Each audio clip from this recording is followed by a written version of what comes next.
गिरड येथे दर्शनासाठी जात असलेल्या वाहनाचा अपघात होऊन 13 भाविक जखमी झाले। चंद्रपूर जिल्ह्यातील वरोरा येथील चिंचोडकर कुटुंब रविवारी वाहनाने 25 भाविकांसोबत गिरड येथील बाबा फरीद दर्गा येथे निघाले होते।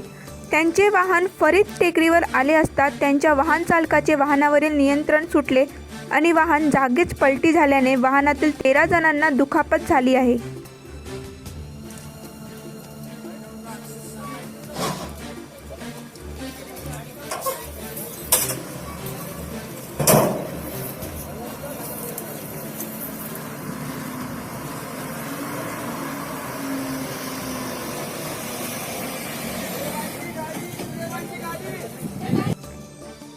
हाँ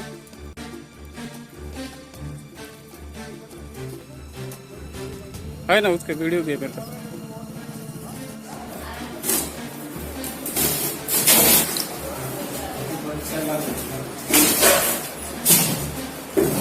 यार येत नाही यार माझ्या याच्यावर